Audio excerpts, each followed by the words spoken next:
Today in this class of industrial relation and labor laws, we will be dealing with the provisions related to labor laws and Indian constitution. That means what are the provisions that are related in the constitution which are directing towards the labor laws. The trinity of the Indian constitution, that is the preamble, the fundamental rights and the directive principles of state policies, embody the fundamental principle which provide guide to all legislations including the labor legislations. That means whatever the provisions are there in this trinity, that is the preamble, the fundamental rights and the directive principles of state policy, they provide a guide to all legislations, that means all laws including the labor legislations. The constitutional trinity assures its citizens to provide socialistic pattern of society and create a welfare state, and all legislations, especially the labor legislations, are deeply influenced by them. Now, we will see what are the provisions of the preamble that will lead to the labor law welfare. Right? Note, in this lecture, we will be covering the preamble, fundamental rights and directive principles of state policy, which are specifically related to labor laws and industrial relations. If you want to watch complete details, you can watch the political science videos. We have covered 2 videos as of now. If you want to watch that, please do watch on the YouTube channel, on the Telegram, or you can get the link from the Telegram also, or we will provide the link in the descriptions. Now, what are the provisions that are provided in preamble? The preamble states that the objectives which constitution seeks to establish and promote justice, social, economic and political. Okay, which are the type of justice? One is social, another is economic and the third is political. Social, economic and political. These justice are provided by the preamble. Then second is liberty of thought, expression, belief, faith and worship. Equality of status of opportunity. Do remember, they can ask the question directly in the preamble. What are the provisions of equality? One is status and the second is opportunity. These are the only 2 words that are mentioned in the preamble. Next, fraternity, assuring the dignity of the individual and unity and integrity of the nation. Assuring the dignity of the individual and unity and integrity of the nation. See, the integrity of the nation was added by one of the constitutional amendment. If you know that, if you have read political science or you have watched the previous video on the political science that we have created, you can answer it. If you know it, do comment it in the section below. These principles enshrined in the preamble of our constitution provide the bedrock for framing all labor and social legislations and their progressive and creative interpretation in favor of working class. That means whatever the provisions that are provided in the preamble, these are the some of the principles that will, whenever interpreted, it are in the favor of the working classes. These principles run through our labor legislations like invisible golden threads and provide them strength and stamina to meet the aspirations of the working classes. Whether it is protective legislations, social security legislations, welfare legislations or even industrial relation legislations, they all are heavily lean towards the working class due to the philosophy provided in the preamble. That means the philosophy that has been provided in the preamble, that may be the justice, it may be a liberty, it is equality, or it may be the fraternity as well as integrity of nations. These all are heavily lean towards the working class due to the philosophy. That means that philosophy. Due to this, it is leaning towards the working class, that is welfare of the working class. Now, we will see what are the labor laws and what are the fundamental rights that are dealing with it. Part 3 of the Constitution of India is the benchmark for labor laws in India. See, they can ask the question directly, which is the benchmark for labor laws in India in the fundamental rights? It is part 3 of the Constitution of India. Now, in part 3, there are some of the articles dealing with fundamental rights, that is Article 14 to Article 35. Article 14 to Article 35 in the part 3 of the Constitution deals with the fundamental rights. They can be grouped together under the right to equality, that is Article number 14 to 18, right to freedom, Article number 19 to 22, right against exploitation, Article number 23 to 24, right to freedom of religion, Article 25 to 30, cultural and educational rights, Article 29 to 30, and right to constitutional remedies, Article number 32 to 35. You need to by heart these things. You need to remember the articles each from point to point, because these single article can be asked in examinations. Now we will see the detailed provisions and what are those mentioned in these articles one by one. First one is article number 14. Article 14, that is equality before the law. It states that each and every person should be treated equally before the law. That means if there is a simple law, this law should be applicable to the either he may be poor or he may be rich. This law should be applicable to each and every person. This is nothing but equality before law. The state shall not deny to any person equality before the law or the equal protection of the laws within the territory of India. Prohibition of discrimination on the grounds of religion, race, caste, sex or place of birth. That means depending upon the religion, race, caste, sex or place of birth, the equality before law should not be violated. That means equality should be equal among the equals, right? It should not be discrimination depending upon he may be boy, he may be girl, or he may be rich or poor, or he is CEO of any of the company. It doesn't depend on that. In India, that should be provided equally. This is article number 14, that is equality before law. Equality before the law, which is interpreted in labor laws as equal pay for equal work. See, as we are discussing in the viewpoint of labor laws, what does article 14 says for us? It is equal pay for equal work. That means if there are two persons working in an organization and one is male and the other is female, okay, and if they have a salary of, male has 10,000 and female has 8,000 rupees salary, right, then this is discrimination. This is not equal pay for equal work. But if at all, see, the man has experience of 5 years and he is getting a salary of 10,000, and the female has an experience of 3 years and she is getting a salary of 8,000, then this is not a discrimination, right? It is also equal pay for equal work. Why? Because the salary is dependent upon the merit, depending upon the experience, and also depending upon the different work culture or work that they are doing. We can take a simple example also.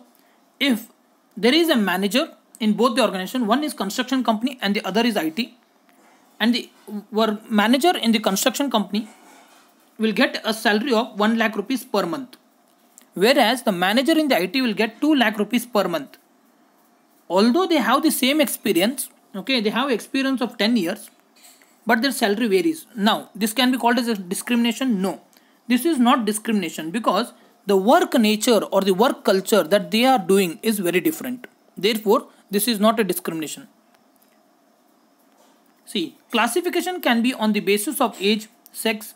Provisions under Factories Act of 1948, Section 26, 27 for children and women. Nature of trade, profession or occupation. Forming rules for recruitment or promotion of public servants to secure efficiency. Fixing of different minimum wages for different industries.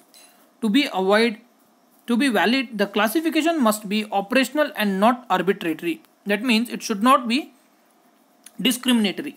It should be in operation and it should be basis on the merit, basis on the experience, right? But if the person has same experience and he is working in the same industry for the same role, then there should not be a difference in salary.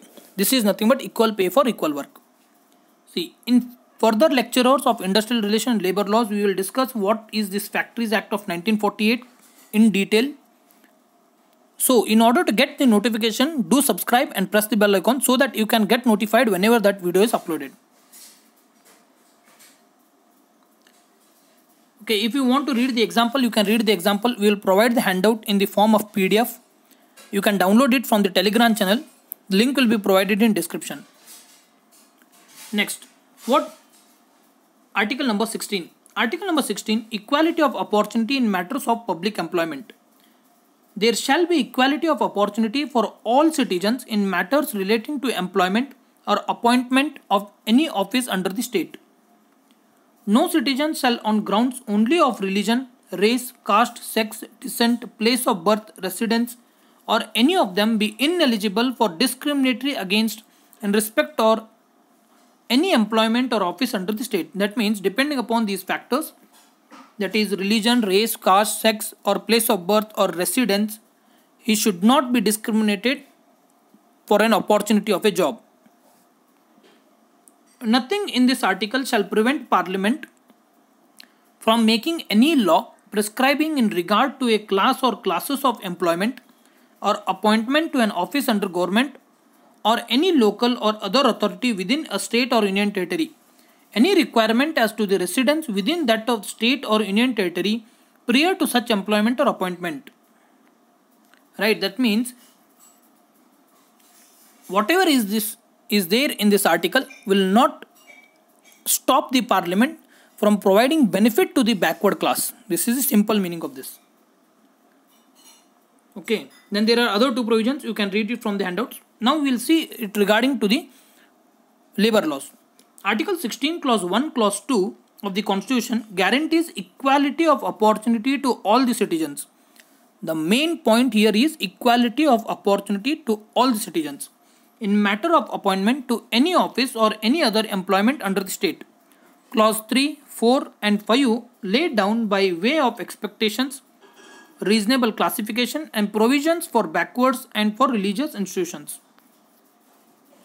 That means, see, a Parliament can decide that if there is a religious institution, it either may be a Muslim, it either may be a Christian or it may be a Parsi, then the Parliament can decide that the staff working over there should also belong to that caste only or to that particular religion. Okay, this is not a discrimination because they are providing the opportunity for the backward class to get the equality. Right. Next, in the context of labor laws, the third fundamental right that deals is article number 19.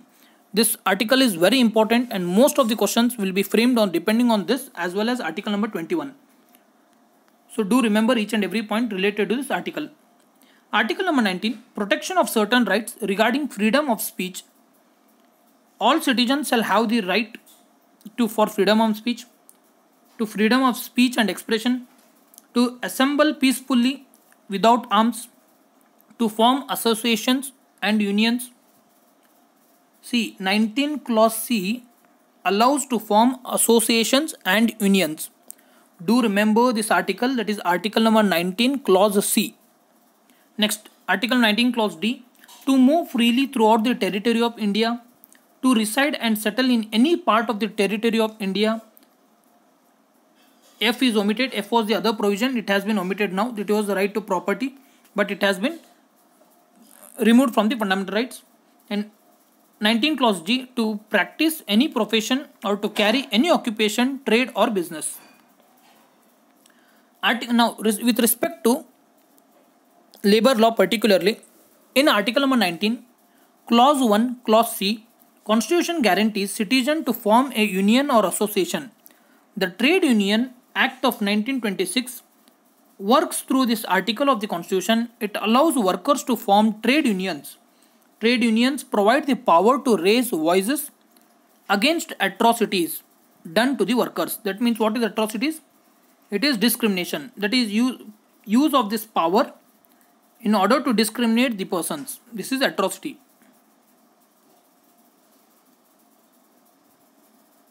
This unions, trade unions or labor unions will bring powers to the labor. Trade union discuss various labor related problems with the employers. They conduct strikes, etc. Next article that will relate to the labor laws is article number 21. Protection of life and personal liberty. No person shall be deprived of his life or personal liberty except according to the procedure established by law. It proclaims that no person shall be deprived of his life or personal liberty except according to the procedures established by law. With passage of time and compelling social needs, however, the courts have given a very liberal and wide interpretation of the terms life or personal liberty. Courts through various judgments held that article number 21 assures citizens the right to live with human dignity free from exploitation. The government is bound to ensure observance of social welfare and labor laws enacted to secure for workmen a life compatibility with the human dignity. Now, what are the examples related to this article number 21? It is Minimum Wage Act of 1948, Equal Remuneration Act of 1976 and Maternity Benefit Act of 1961. In our social security class, we have covered the complete details of the Maternity Benefit Act of 1961. If you haven't watched, please do watch it from the link that will be provided in the description, or if you want, you can search it on the Telegram channel and just put, or on the YouTube, and just put IAS Dream to Reality in front of it so that it will be easily available for you. Next, the article that is dealing with the labor law in the fundamental rights section is article number 23. It is prohibition of traffic in human beings and forced labor. This is one of the important article because in past EPFO examination 2017, there was one of the direct question related to this article number 23. What is article number 23? Prohibition of traffic in human beings and forced labor. Traffic in human beings and begar and other similar forms of forced labor are prohibited, and any contravention of this provision shall be an offence punishable in accordance with the law. That means the forced labor, okay, as well as begar, that means it is a kind of forced labor, is not allowed in India, and if it is done, it is a punishable offence. Article number 23 clause 2. Nothing in this article shall prevent the state from imposing compulsory service for public purpose, and imposing such service, the state shall not make any discrimination on grounds only on religion, race, caste or class or any of them. Now, we will see the provisions exactly relating to the labor laws. Constitution prohibits forced labor. Now, what exactly is forced labor? In many of the judgments, Supreme Court has given that forced labor is not only a forced labor. That means someone is forcefully getting the work done from that labor without paying him. Now, the other type of forced labor is that if an employee is working in an organization, actually his market value or market price for the work that he is doing is 20,000 rupees per month. But the employer is paying only 10,000 rupees, right? Here there is a gap of 10,000 rupees for his original work. Now, this 10k in which he is working is nothing but a form of forced labor. Hope you understood. When the Britishers ruled over India, forced labor was prevalent all over India. That means it was all over India. They were made to work against their will and weren't paid according to this work. The government at the time were infamous for forced labor, and landlords were also involved in the forced labor. In current times, forced or bonded labor is an offence which is punishable under the law. The Bonded Labor Act of 1976 prohibits all kinds of bonded labor and is declared illegal. In People's Union of Democratic Rights versus Union of India 1983 case, do remember this case, it can be asked. People's Union for Democratic Rights versus Union of India 1983, it was held that labor or services for a remuneration less than a minimum wage amounts to the forced labor. Right, as we discussed and taken an example of 20,000 and 10,000 that he is paying, it is a kind of forced labor, and this decision was taken by Supreme Court in People's Union of Democratic Rights versus Union of India 1983 case. Whenever it is found that any workman is forced to provide labor for no remuneration or nominal remuneration, the pre-assumption would be that he is a bonded labor. That means if at all he is paying very less payment or he is not paying any payment, then that employment or employer is nothing but it will be treated as a forced labor.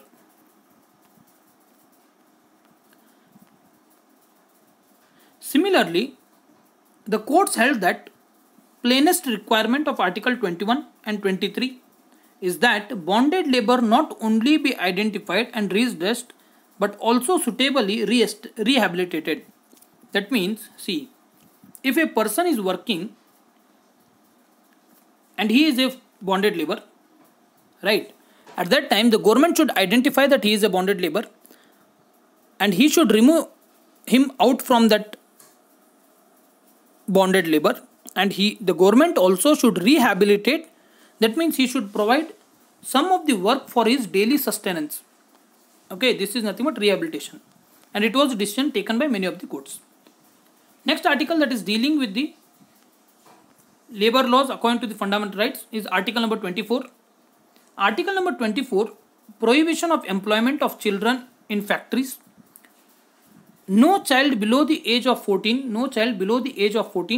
shall be employed to work in any factory or mine or engaged in any other hazardous employment, provided that nothing is the sub-clause shall authorize the detention of any person beyond the maximum period prescribed by any law made by Parliament under sub-clause B of clause 7. Such person is detained in accordance with the provisions of any law made by the Parliament under sub-clause A and B of clause 7. See, the simple meaning is that it is the prohibition of employment of children in hazardous factories or in any of the factories. Constitution prohibits all forms of child labor. Nobody can employ a child under the age of 14 to work in factories, mines or any other hazardous work. Child labor was the massive problem of our country in the earlier times. That means in the British time, this child labor was a massive. It was huge. And it is still in the happening but at lower scale. That means it is reduced. The penalization of Article 24 prohibit the employment of children in easy and less strenuous work. That means in article number 24, it does not prohibit. That means children can work in easy and less strenuous work. That is in non-hazardous work. The children can be allowed. Example, Child Labour Prohibition Act of 1986. In further lectures, we will deal each and every provisions of this act. That is Child Labour Prohibition and Regulation Act of 1986. Next article that are dealing with the labor laws particularly are article number 32 till 35. Okay. It guarantees the right to constitutional remedies, as a right without a remedy is meaningless. Right. See, if I provide article number 19 and say that enjoy this right, but if at all there is no fundamental right which states that Article 19 is being implemented, then this fundamental right is void. That means it is not useful. Therefore, in order to implement those fundamental rights, this article number 32 is in being placed. See, article number 32, it is remedy which makes the right real. That means if article 19 is provided, then it states that it should be provided to each and every person. That is article number 32. In view of this, Supreme Court has evolved the innovation strategy by encouraging public interest litigation aimed at providing easy access to justice to the poor and weaker sections of the Indian society, that is generally laborers, and giving a powerful tool to the public spirited individuals and social action groups to combat exploitation and injustice. That means if at all a person is suffering from any of the injustice, and in order to get the justice, it is not necessary that he should approach the court. But there is a tool called public interest litigation. That means anyone can file the case for you against that person in the court. This is public interest litigation. That means it is filed in the interest of the public.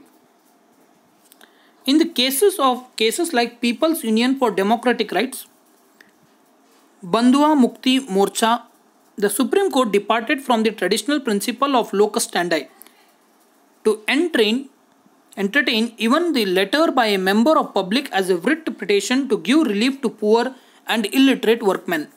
Now, what is locus standi? See, we will be dealing with locus standi in complete detail in our polity classes. We have covered 2 polity classes. If you have not watched, please do watch these videos. In this, we will briefly explain what is locus standi. See, if I am suffering injustice, right? There is injustice that is happening for me and I want to seek the justice. Now, what does locus standi say? That the person who is suffering from injustice, he should only approach the court in order to get that justice. This is nothing but locus standi. That means a particular person has to approach. Now, what is depart from the locus standi? That means instead of me, any of the person who is concerned about me, right, he will approach the court and says that I am suffering from injustice. Now, the court will provide justice for me, although I have not approached the court directly. This is nothing but depart from the locus standi. Now we have completed two parts. One is preamble that will deal with the labor laws, and the second is the fundamental rights, and we have seen the specific provisions which are useful for the fundamental right, labor laws as well as industrial relations. Now the third part is labor laws and directive principles of state policy. See, do remember mainly 2 points. Directive principles of state policies are just they are not justiciable in the court of law, right? They are not justiciable in the court of law, and these are just the instructions. These are just the instructions for the state, right? That means no one can force that this should be applied. But in the directive principles of state policy, it states that article number 37, it only states that it is necessary for the state in order to implement these directive principles of state policy. But do remember, these are non-justiciable in the court of law. That means you can't go to the court saying that directive principles have not been implemented. Okay, hope you understood the basic. Now we'll start with what are the features of this and what are the provisions that are directly related to the industrial relations as well as labor laws. Article 36 to 51 from part 4 of the Constitution, and they deal with the goal of economic democracy, the social political content of political freedom, and the concept of welfare state. They can ask you, what does the directive principles of state policy deal? It is nothing but it provides the welfare state. They can indirectly ask a question, welfare state is being provided by, it is by directive principles of state policy. Though earlier decisions of the Supreme Court paid scant attention to the directives on the ground that they are not enforceable in the laws of court, later decisions, specifically Keshwananda Bharti case, it was in 1973. Okay, and recently in 2020, this the person Keshwananda has died. Do remember. Okay, in Keshwananda Bharti case onwards, the following positions have came before the court for considerations. There is no disharmony between directive principles and fundamental rights. They supplement each other. Even fundamental rights cannot be ensured unless directive principles are implemented. Parliament is competent to amend or abrogate any fundamental rights to enable state to implement directive principles. Next, in the further lectures, we will be continuing this part. If you want the PDF, you can join the Telegram channel, and if you are new to the channel, please do subscribe and press the bell icon. Stay tuned for the next part, because the next part is also important, and we will be dealing with some of the 5 examples or 5 questions, and also 2 previous year questions that are related to this part. Thanks for watching the video. Stay tuned.